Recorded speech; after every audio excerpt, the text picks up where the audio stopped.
Want to know what's better than a badass? A dark badass.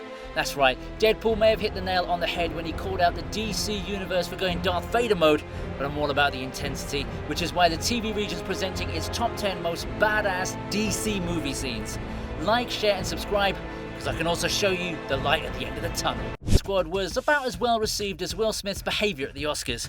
It's hard to believe that a man we all loved as one of Hollywood's legends has now become the standard meme for regret and frustration. Maybe I should just keep his name out of my freaking mouth. Yeah.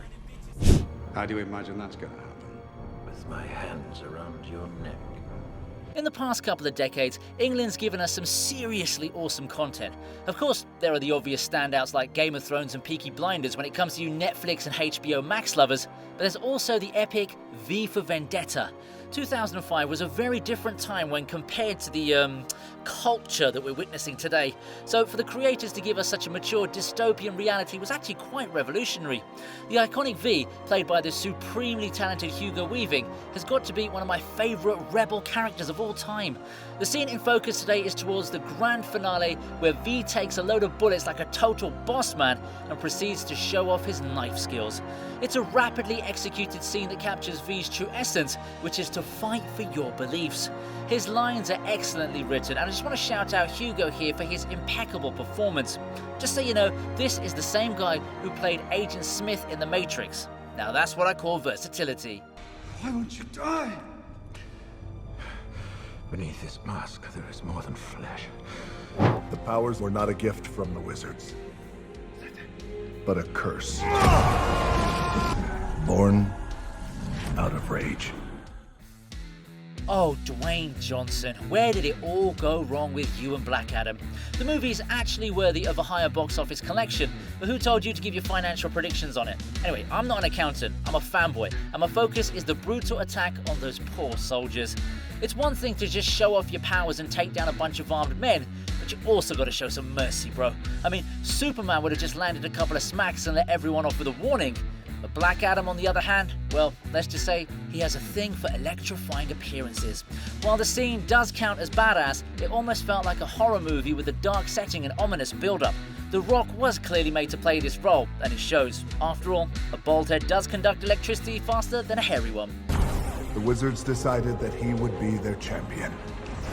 But after the champion's many victories, the king went after what Harut loved the most, our family. Because he can act, he can lift, and he can also rule Coachella with some sick DJ beats. Of course, But when that light hits the sky, it's not just a call. It's a warning. okay, look, penguins might be cute and all of that, but bats are always going to look more badass regardless of the situation. This holds true even for their human counterparts, as can be seen in the epic car chase scene from The Batman.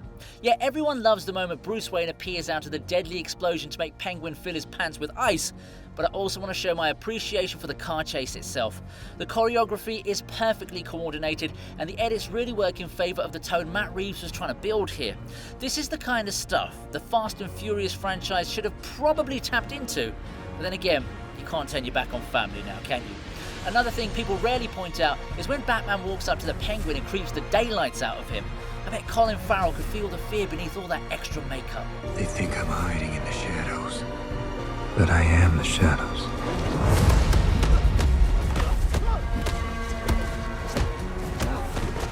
Like, share and subscribe because all my content is naturally beautiful.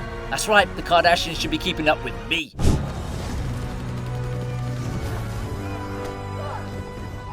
War is supposed to be bad, but if you got Gal Gadot stepping into the battle zone, then I'm definitely following suit.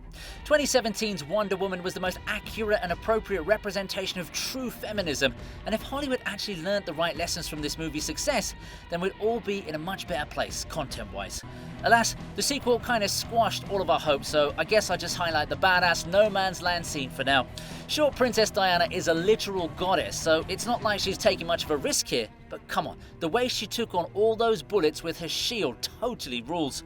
The best part is that Wonder Woman is flexing her strength and also helping her men at the same time, and that's why her motives are so believable.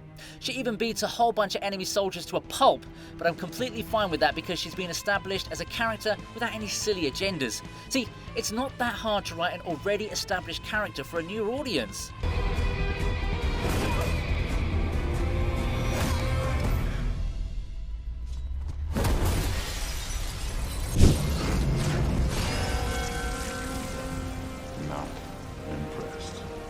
If you see me talking about badasses in the DC universe, you can bet your bottom dollar that Superman is going to find his way in my top 5 one way or another.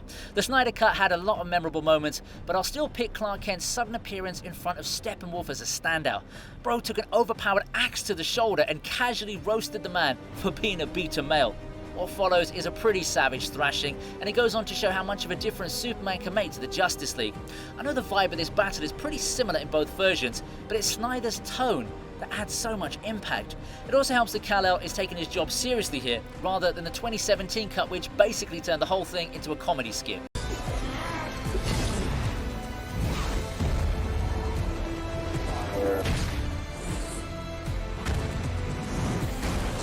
I'm going to make them suffer, Cal. These humans you've adopted, I will take them all from you one by one. You're a monster, Zod. And I'm gonna stop you. In today's day and age, things have become so confusing that I can identify as a couch if I want to. She identifies a camera. Superman didn't have the same problems in 2013's Man of Steel, but he did have to make a certain choice. It was either the humans who'd given him a home when he lost his own planet, or General Zod, who would basically turn him into a blind follower. Alright, maybe it's not exactly a very difficult choice, but Kal-El still needed to prove a point to his Kryptonian villains. While we don't really get to see a detailed depiction of Superman's attack on the world engine, I think it does work in our favour because it leaves something to the imagination, you know. Also, I know he's supposed to be, like, super strong and stuff, but taking down something as big as a freaking planet does deserve its own Hall of Fame, right?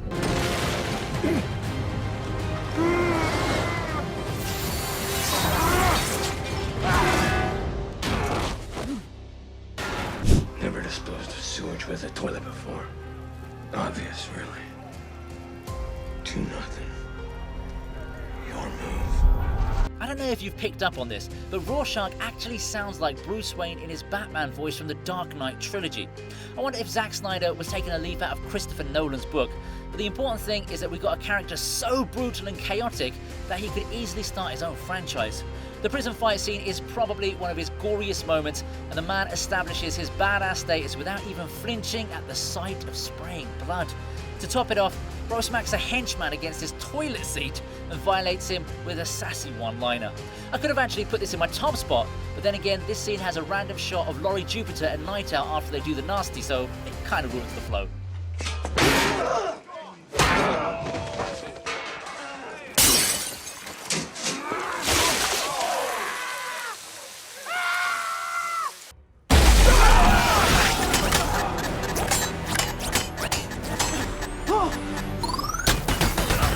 Yep, overpowered alien gods might be the better fighters, but it's the humans who know how to put on a show. Well, in this case, a human defeats the most powerful alien in the world and goes on to flex some more against a bunch of henchmen. Robert Pattinson's received his share of praise already, so I'm shifting my attention to a bulkier Bruce Wayne, aka Batfleck. What he managed to pull off in the Martha rescue scene is something I'd probably even rate higher than Christian Bale's Dark Knight. Of course, I'm only referring to the brutality of the battle, but dear God, bro needs to learn a thing or two about mercy. The attacks are fierce, the intent is deadly, and the execution is flawless. I mean, just look at the faces of all those goons. They've clearly been spooked. Such badassery deserves nothing less than first place.